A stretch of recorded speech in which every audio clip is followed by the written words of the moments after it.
निहत्थे निर्दोष लोगों की निर्मम हत्या कर दी गई, धर्म पूछ पूछ कर हत्या कर दी गई। क्या दोष था उनका? उनका दोष था कि वो हिंदू हैं? नहीं,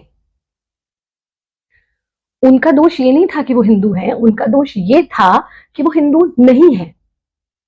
वो तो ब्राह्मण है, वो तो शूद्र है, वो तो क्षत्रिय है, वो तो वैश्य है, वो हिंदू कहाँ है? वो तो राजस्थानी है, वो तो महाराष्ट्रियन है, वो तो यूपी का है, वो तो नॉर्थ इंडियन थे, साउथ इंडियन है, ये तो पंजाबी है, हिंदू कहाँ है? शैव है, वो तो वैष्णव है, हिंदू कहाँ है? वो तो इस भगवान को मानने वाला है, वो तो उस भगवान को मानने वाला है, हिंदू कहाँ है? और उससे भी आगे, वो तो इस गुरु को मानने वाला है, वो तो उस गुरु को मानने वाला है। पर आपसे न जाति पूछी गई, न स्टेट, कुछ नहीं। आपसे सिर्फ आपका धर्म पूछा गया, वही जिसे हम भूल चुके हैं।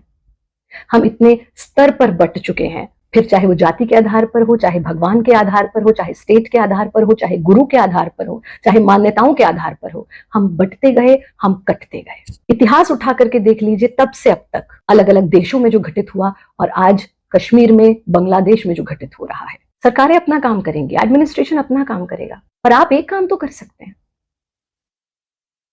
एक काम तो कर सकते हैं।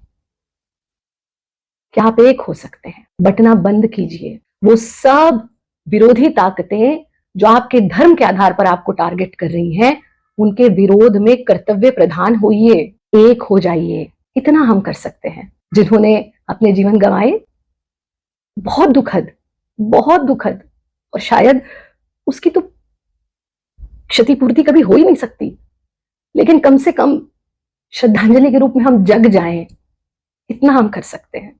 जगेंगे तो बचेंगे, बटेंगे तो कटेंगे।